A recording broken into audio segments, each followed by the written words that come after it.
The morning began like any other, with the gentle hum of city life slowly awakening. In Tokyo, commuters packed into morning trains. In New York, coffee shops filled with the chatter of early risers. In Lagos, street vendors arranged their morning displays. No one could have predicted that this ordinary Tuesday would mark the moment humanity would face its greatest challenge. The first signs were subtle. Weather satellites detected anomalies in the upper atmosphere, strange energy signatures that defied conventional understanding. Astronomers noted irregular light patterns at the edge of the solar system, but initial reports were dismissed as equipment malfunction or cosmic interference. Then came the silence. At precisely 0723 Coordinated Universal Time, global communication networks began to flutter and die. Cellular towers went dark, satellite links collapsed, internet backbones crumbled like gossamer threads. The world's most advanced technological infrastructure fell apart with shocking ease, leaving behind an eerie quiet that spread faster than panic. The ships arrived without sound, without warning. Massive crystalline structures descended from the sky, their geometry defying human understanding. Each vessel was a marvel of engineering so advanced it seemed to break the fundamental laws of physics. They moved with a precision that suggested something beyond mere technological superiority. This was an intelligence so far beyond human comprehension that it appeared almost supernatural. Major cities became the first targets. New York, Beijing, Mumbai, Moscow. Massive vessels positioned themselves with calculated accuracy. The initial attack wasn't about destruction, but complete and total control. Electromagnetic pulses swept through urban centers, rendering most technological defenses useless. Military bases went dark. Communication systems collapsed. Precision energy weapons carved through defensive positions with terrifying efficiency. Governments scrambled to respond, but their protocols were designed for earthbound conflicts. The Zornak, as humanity would later learn to call the invaders, operated on a completely different level of strategic thinking. They didn't just attack, they systematically dismantled human infrastructure with surgical precision. Military jets that attempted to intercept were swatted from the sky like insects. Missile defense systems failed before they could even launch. Naval fleets found their most advanced weapons rendered completely ineffective by force fields that seemed to bend the very fabric of reality. Within hours, the world's governments were reduced to isolated pockets of resistance. Major cities became war zones, with civilians caught in the crossfire of a conflict they never anticipated.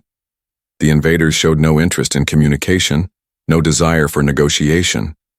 Their approach suggested a singular purpose: total and complete subjugation. Satellite imagery, what little remained functional, revealed the true scale of the invasion. Hundreds of massive ships now occupied Earth's orbit, their crystalline surfaces reflecting sunlight in patterns that seemed to pulse with an almost living intelligence. Ground forces began systematic sweeps, using technologies that made human weapons look like primitive toys. Yet, in the midst of overwhelming destruction, something remarkable began to emerge. Human survival instinct, that indefinable quality that had helped the species overcome countless challenges throughout history, started to take hold. In underground shelters, in hidden communication centers, in the spaces between destruction, people began to adapt. Military veterans, scientists, engineers, and ordinary citizens started to connect. Small resistance groups formed, sharing information through increasingly creative means. The invaders had disabled traditional communication, but they underestimated human ingenuity. Runners, improvised radio systems, and old-fashioned human networks began to take shape. Dr. Sandra Rodriguez, watching from a makeshift research bunker, realized something the alien invaders could not comprehend. Humanity was not a single, unified organism that could be easily controlled. They were a complex, adaptive system. Where the Zornak saw weakness, she saw potential. Where they expected submission, she knew resistance would bloom in the most unexpected ways. As the first day of invasion drew to a close, the world looked defeated. Massive alien vessels dominated the skyline. Major cities lay in ruins. Governments had been neutralized. To any outside observer, the conflict would have seemed over before it truly began. But those who understood humanity knew the truth. This was not an ending. This was just the beginning of a fight that would define the species' future. The silent sky had shattered, and humanity was about to show the universe exactly what they were made of.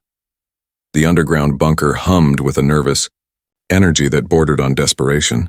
Scattered across the converted research facility were survivors from every conceivable background.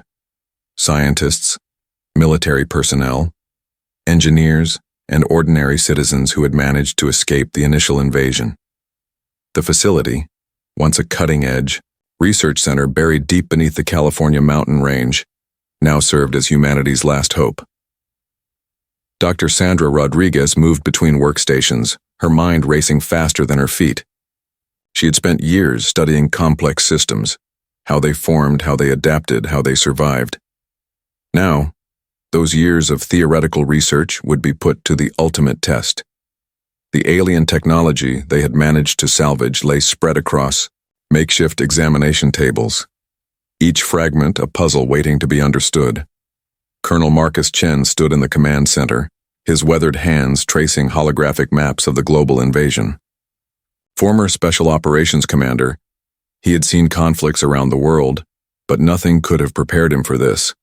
The military protocols he had spent decades mastering were now completely obsolete. The Zornak had dismantled human technological infrastructure with such precision that traditional warfare seemed like a child's game. "We can't fight them the way we've always fought," Chen muttered, more to himself than to anyone else. A young communications specialist named Priya Sharma looked up, her eyes bright with a mixture of fear and determination. "So we changed the game," she responded. The room fell silent. It was a simple statement, but it captured the essence of their strategy. The Zornak expected a conventional response: massive military counterattacks, desperate attempts to match their technology. Instead, humanity would do something completely unexpected. Dr. Rodriguez began explaining her initial findings. The alien technology wasn't just advanced, it was fundamentally different. Its computational systems relied on predictive algorithms that assumed consistent patterns of behavior. Humanity's greatest strength had always been its ability to be unpredictable, to innovate in ways that defied logical expectation. A group of computer scientists and communication experts began developing a plan. They would create a distributed network of information that was deliberately complex, almost chaotic. Traditional communication had been destroyed, so they would build something entirely new. Encrypted messages would travel through unexpected channels. Amateur radio networks, repurposed satellite fragments, even human runners who could move information in ways no computer could track. In another section of the bunker, a team of engineers worked on something that looked like a hybrid between a computer and a living organism. Nanotechnological components that could reshape themselves, adaptive algorithms that could learn and change faster than any known computational system. This wasn't just about creating a weapon. It was about developing a new form of technological defense that could think, adapt, and respond. Chen brought together military veterans from around the world. They represented every branch of service, every type of conflict. But this was different. Here, rank meant nothing. Experience meant everything. They shared stories, analyzed the initial invasion, looked for any weakness they could exploit. A breakthrough came from an unexpected source. Dr. Rodriguez's team discovered something peculiar about the Zornak communication systems.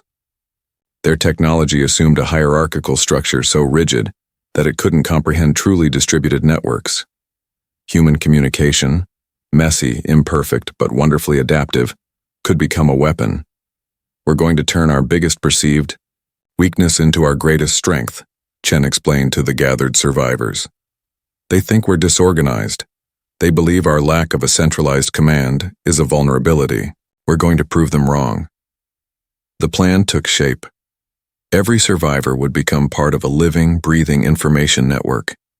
Small teams would be deployed with modified communication devices, each one capable of sending and receiving information. in ways the Zornak could never predict. They would become digital ghosts, information warriors who could strike and disappear. As night fell in the underground bunker, a sense of hope began to replace the initial despair. They weren't just planning a resistance. They were reimagining warfare itself. Each person brought a unique skill, from quantum physicists to street-smart hackers, creating a human network more complex and adaptive than any alien algorithm. The first stage of humanity's counterattack was about to begin. The Zornak might have superior technology, but they were about to learn a fundamental truth about human beings. Survival is an art, and humanity was about to become the ultimate artist. The first transmission went out on a Tuesday, buried within layers of seemingly random noise. To the untrained eye, it appeared to be nothing more than electronic static, a meaningless burst of electromagnetic interference. But to the resistance, it was the first carefully crafted weapon in humanity's most unconventional war. Priya Sharma sat hunched over a modified communication console, her fingers dancing across a keyboard that looked more like a complex musical instrument than a standard computer interface.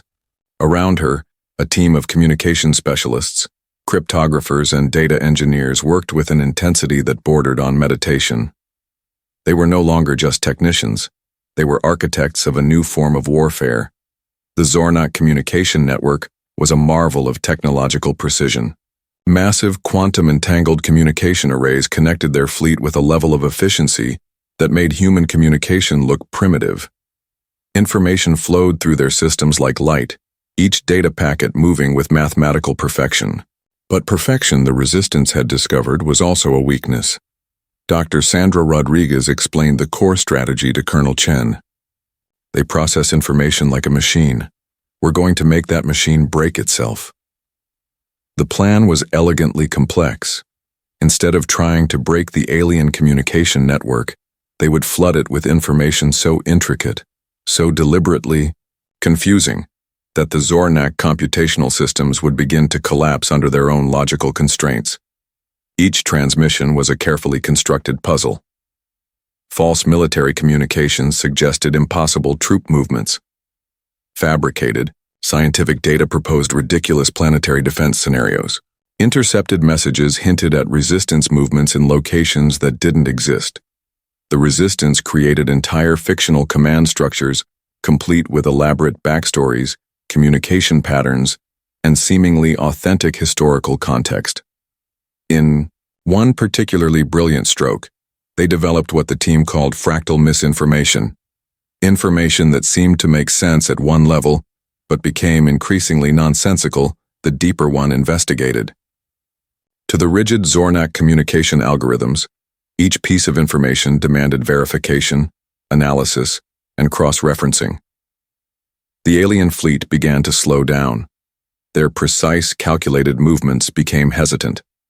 Communication between ships grew increasingly sporadic as more resources were dedicated to processing and verifying the flood of incoming information.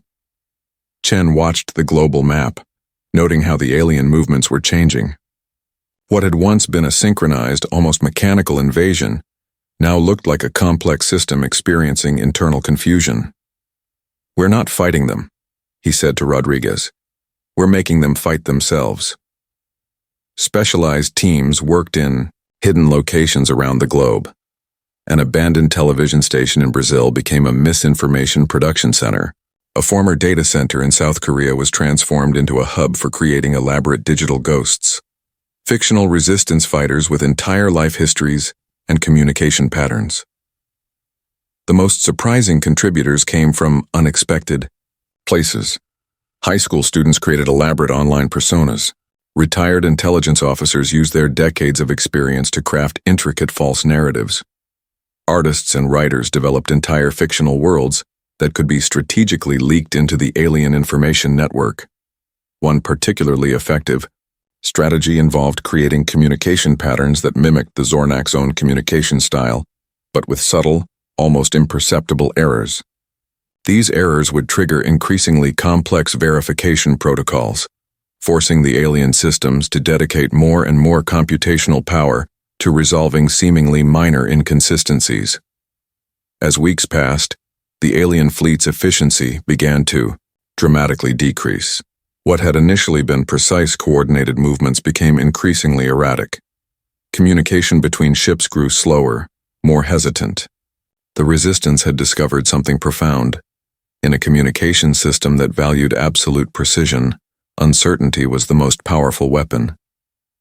Priya looked up from her console, a rare smile crossing her face. "We're not just resisting," she said to her team. "We're teaching them a new language of conflict." The information war had begun, and humanity was just getting started. The underground laboratory hummed with an energy that defied description. Walls lined with adaptive screens flickered with data streams, holographic projections dancing between workstations. This was no ordinary research facility. It was humanity's crucible of innovation, where the impossible was being transformed into reality. Dr. Sandra Rodriguez stood at the center of controlled chaos, her eyes reflecting the complex algorithms scrolling across nearby displays. The team around her represented the most diverse group of problem solvers ever assembled. Robotics engineers worked alongside quantum physicists. Materials scientists collaborated with neural network experts. Programmers shared ideas with biomechanical designers. Their goal was nothing short of revolutionary: develop technologies that could adapt faster than the Zornak could analyze them. The first breakthrough came from an unexpected collaboration. A marine biologist named Dr. Eric Kimura had been studying deep-sea organisms, creatures that survived in the most extreme environments by constantly changing their physical and chemical composition. His research on adaptive camouflage caught the attention of the nanotechnology team. "Nature has been solving complex survival problems for billions of years," Kimura explained, pointing to a holographic model of a deep-sea creature. "Why are we trying to beat alien technology when we can learn from the most successful adaptive systems on our own planet?" The nanotechnology prototype looked nothing like a traditional weapon. It was more of a living system, microscopic, components that could restructure themselves in milliseconds. Each nano unit contained complex algorithms that allowed it to analyze its environment, communicate with other units, and rapidly reconfigure its physical and functional properties. Colonel Marcus Chen watched the demonstrations with a mix of skepticism and hope. Military weapons had always been about precision, about fixed capabilities. This was something entirely different. These nanosystems could become a communications relay one moment, a defensive shield the next, and then transform into a precision targeting mechanism in the blink of an eye. The team developed swarm technologies that redefined the concept of collective intelligence. Thousands of nano-units could link together, creating complex structures that could think, adapt, and respond faster than any centralized command system. Where the Zornak relied on rigid, predetermined protocols, these human-designed systems embraced uncertainty as a core strength. Priya Sharma led a team developing communication protocols for these adaptive systems. They created a language of interaction that was intentionally nonlinear, with built-in randomization that made prediction impossible. Each nano-unit could make independent decisions, while simultaneously contributing to a collective goal. The testing phase was brutal. Early prototypes failed spectacularly. Entire batches of nano-units would collapse or become inert. But each failure provided more data, more insights. The team didn't see failures as setbacks, but as crucial steps in understanding. One breakthrough came during a seemingly impossible challenge. The team was asked to create a system that could navigate and map a completely unknown environment, while simultaneously defending itself and gathering intelligence. Traditional robotic systems would struggle, but these adaptive nanosystems thrived. During a critical test, a prototype swarm encountered a complex changing environment. Instead of following a predetermined path, the nano-units began to explore, communicate, and adapt in real time. They could break apart, reform, change their fundamental properties, and respond to threats in ways no single unit could predict. "We're not creating a weapon," Dr. Rodriguez said during a team briefing. "We're creating a living system of problem solving, something that can think, adapt, and survive in ways we're only beginning to understand." The Zornak had arrived with technology. That seemed like magic. Now humanity was preparing to show them that true innovation wasn't about fixed capabilities, but about endless potential for change. As night fell over the underground facility, the nanotechnology swarms continued their endless cycles of adaptation. They were more than just a technological marvel. They were a statement, a declaration that humanity's greatest strength was its ability to reimagine what was possible. The breakthrough came on a rain-soaked night in the underground research facility.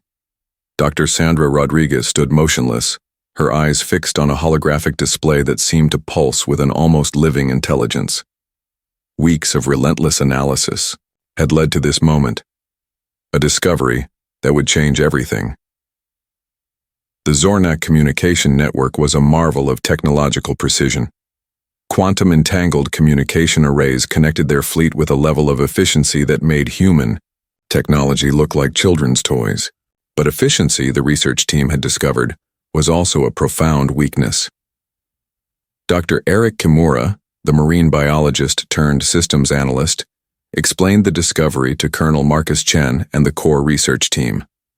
Their entire technological infrastructure is built on a fundamental assumption of predictability, he said, tracing complex algorithmic patterns on the holographic display. Every single system, every communication protocol, every defensive mechanism relies on the ability to predict and control.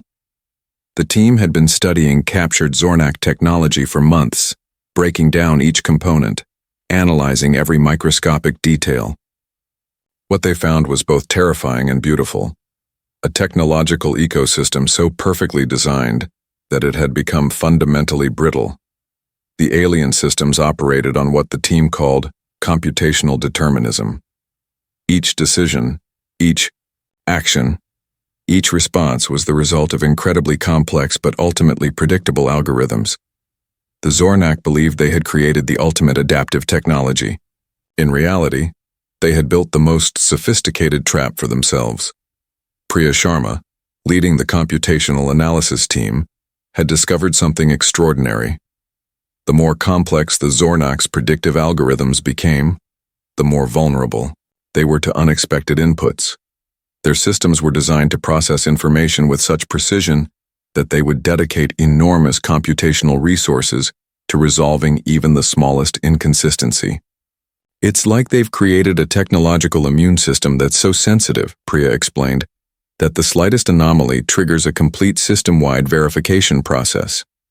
The research team began developing a strategy that was less about direct confrontation and more about systematic disruption.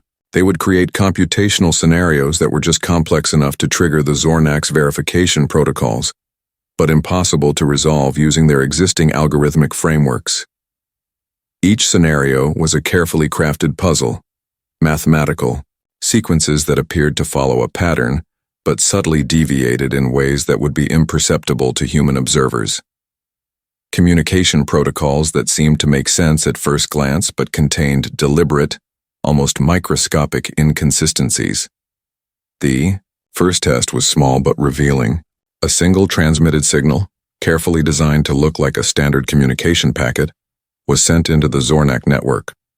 Within moments, the alien communication systems began to slow down.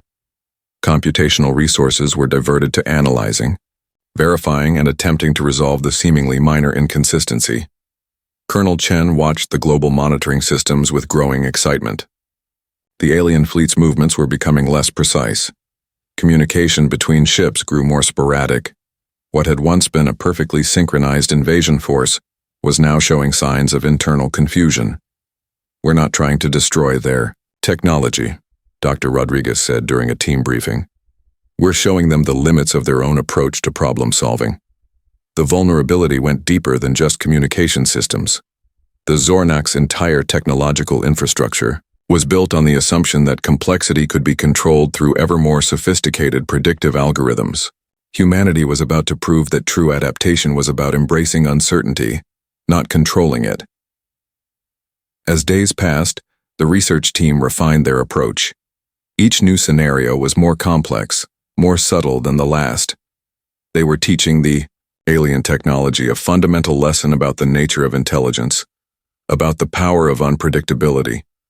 The Zornak had arrived believing they understood everything. They were about to learn that the universe was far more complex than their algorithms could ever predict. Humanity's most powerful weapon wasn't technology. It was the ability to see beyond the obvious, to find opportunity in uncertainty, to transform limitation into strength. Dawn broke over a world transformed. Resistance groups that had once operated in isolation now moved with a precision and coordination that would have seemed impossible mere months ago. The global counteroffensive was not a traditional military campaign. It was a living, breathing strategy that evolved with every passing hour. Colonel Marcus Chen stood in the Central Command Center, a converted underground facility that hummed with technological innovation. Holographic displays tracked the modified nanotechnological units developed by Dr. Sandra Rodriguez's team. These were not traditional weapons, but adaptive systems that could transform their purpose in milliseconds. The first wave of the counteroffensive began in the most unexpected places. In the mountains of Peru, a small resistance group used modified communication systems to create elaborate false signals. In the dense urban networks of Tokyo, underground engineers repurposed industrial equipment into adaptive defense mechanisms. From the Australian outback to the streets of Cairo, humanity was fighting back, not with brute force but with unprecedented creativity. Priya Sharma coordinated the global communication network, a system so complex and adaptive that it defied traditional understanding of military communication. Each resistance group became a node in a living, breathing information network. They shared intelligence, modified strategies, and responded to alien movements with a fluidity that the Zornak found impossible to predict.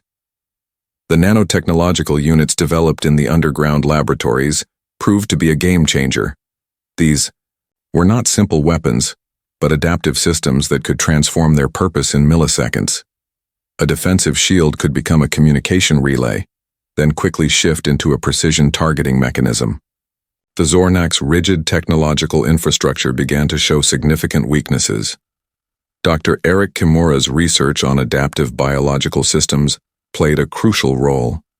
The nano units moved and responded like living organisms, learning and adapting with each interaction. Where the alien technology relied on predetermined protocols, these human-developed systems embraced uncertainty as a core strength.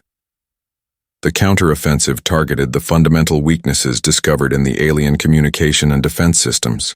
Each action was designed to trigger the Zornak's complex verification protocols, slowly grinding down their computational resources. Resistance groups around the world became a distributed network of strategic disruptors. In the skies above major cities, modified drone swarms began to appear. These were not traditional aerial weapons, but complex adaptive systems that could change their behavior instantaneously. They moved in patterns that defied traditional understanding of aerial combat, creating scenarios that the alien defense systems found impossible to process. Underground research facilities continued to develop new strategies. Teams of scientists, engineers, and military strategists worked together in ways that broke down traditional disciplinary boundaries. A linguist might work alongside a quantum physicist, finding new ways to understand and disrupt the alien communication systems. The global nature of the resistance was its greatest strength. Unlike the hierarchical Zornak command structure, human resistance groups could make independent decisions while still contributing to a larger strategy. Each group became a potential innovation center, developing unique approaches to confronting the alien invasion. Colonel Chen watched the global map, noting how the alien fleet's movements were becoming increasingly erratic. The precise, calculated invasion had transformed into a confused defensive posture. Humanity was no longer just surviving, they were actively pushing back. "We're not just fighting," Dr. Rodriguez said during a strategy meeting. "We're rewriting the entire concept of conflict." The counteroffensive wasn't about defeating the Zornak through traditional military might. It was about demonstrating a fundamentally different approach to intelligence, to adaptation, to survival. Each resistance action was a statement, a declaration that humanity's greatest strength was its ability to reimagine what was possible. As the sun set on another day of resistance, the world held its breath. The global counteroffensive was more than a military strategy. It was a testament to human potential, to the power of collective innovation, to the strength found in diversity and adaptability. The Zornak had arrived believing they understood everything. They were about to learn how wrong they could be. The assault on the primary Zornak mothership began with a silence that was more devastating than any explosion. Dr. Sandra Rodriguez stood in the underground command center, her fingers moving across holographic interfaces with a precision born of weeks of meticulous planning. The mothership hung in Earth's orbit like a massive crystalline beast, its surface reflecting starlight in patterns that seemed to defy physical laws. For months, the Resistance had been preparing for this moment, not with traditional weapons, but with a strategy that was equal parts technological innovation and psychological warfare. Colonel Marcus Chen reviewed the final operational details. This wasn't going to be a conventional attack. Every member of the assault team understood that their greatest weapons were not physical, but computational and psychological. Priya Sharma had spent weeks developing the quantum virus, a piece of computational code that was more like a living organism than a traditional computer program.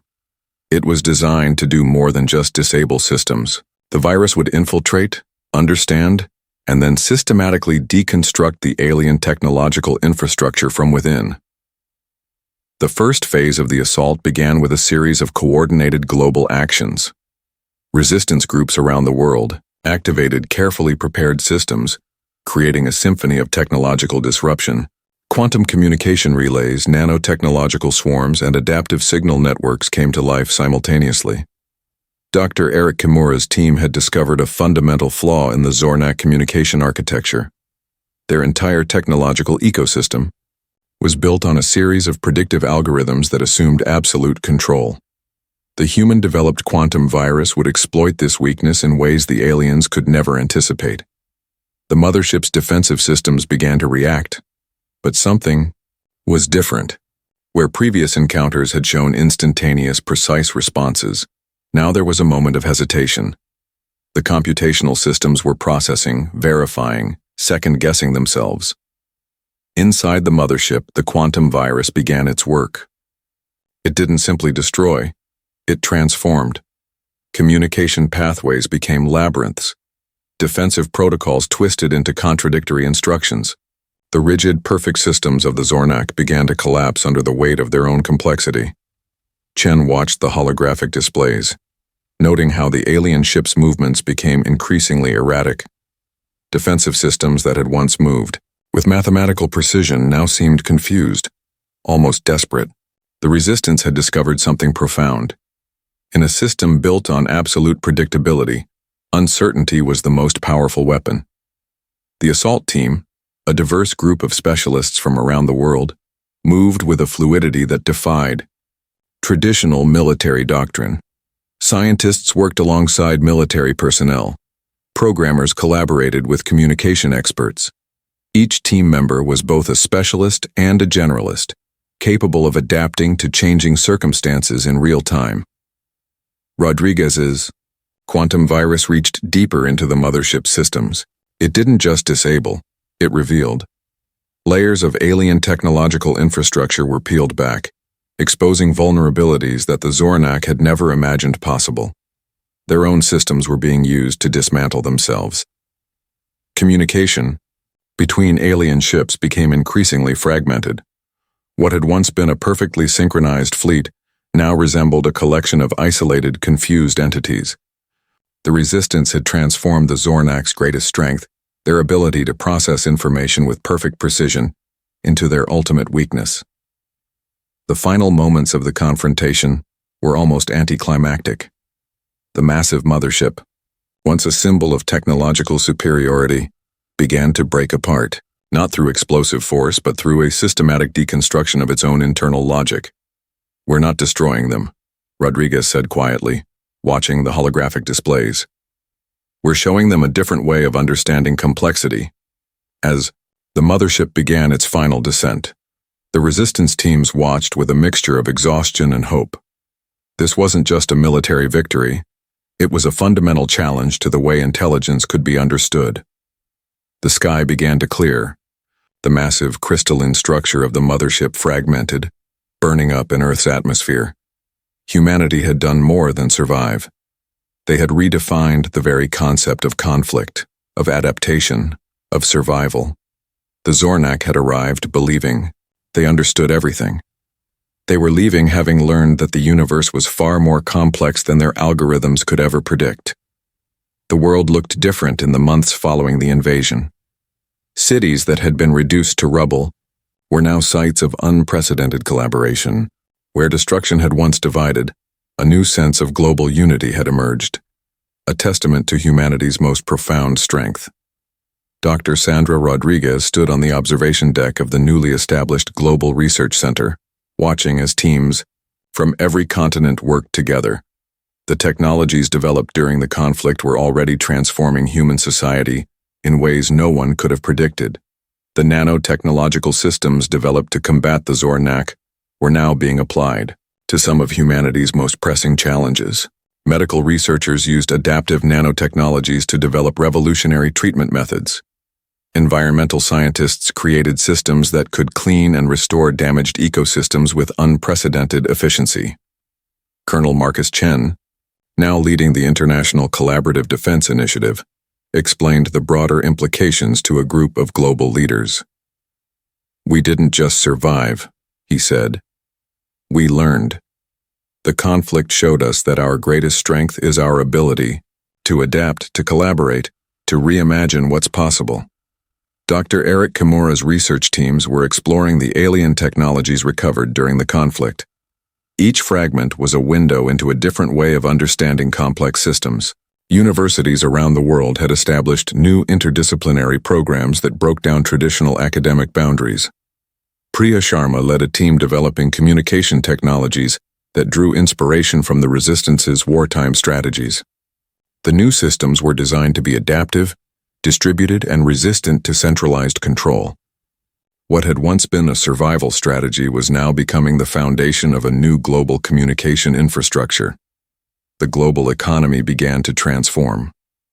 Traditional competitive models gave way to more collaborative approaches. Countries that had once been rivals now worked together on solving complex global challenges. The technology and strategies developed during the conflict proved that collective problem-solving was more powerful than individual competition. Educational systems underwent a radical transformation. Schools and universities began emphasizing adaptability, creative thinking, and collaborative problem-solving. The rigid educational models of the past were replaced by dynamic learning environments that celebrated diversity and innovation. Space exploration entered a new era. The technologies developed to combat the Zornak provided humanity with unprecedented capabilities for understanding and navigating complex environments. Research teams began preparing for missions that would have seemed impossible just months earlier. Rodriguez reflected on the journey. The invasion had been a crucible, burning away old ways of thinking and revealing humanity's true potential. "We didn't win through superior technology," she often told students. "We won through our ability to adapt, to think differently, to see opportunity where others saw only challenge." The Global Research Center became a symbol of this new approach. Scientists from different disciplines worked side by side. A linguist might collaborate with a quantum physicist. An environmental scientist could work alongside a neural network expert. The boundaries between disciplines dissolved, replaced by a more holistic approach to understanding complexity. Humanitarian efforts took on new meaning. The technologies and strategies developed during the conflict were now being applied to address global challenges. Water purification systems, sustainable energy technologies, and adaptive medical treatments emerged from the research. Chen spoke at an international conference about the broader lessons of the conflict. "We learned that our differences are our strength," he explained. "Diversity isn't just something to tolerate, it's our most powerful survival mechanism." The recovered alien technologies provided glimpses into new ways of understanding the universe. But humanity had proven something profound, that true intelligence was about more than computational power. It was about adaptability, creativity, and the ability to find opportunity in uncertainty. As night fell, Rodriguez looked out over the research center. Teams from around the world continued their work, a living testament to what humanity could achieve when they worked together. The invasion had been a turning point, not just in human history, but in how intelligence itself could be understood. The sky was no longer a reminder of invasion, but a promise of exploration. Humanity had not just survived, they had transformed. The universe was about to get to know a very different species,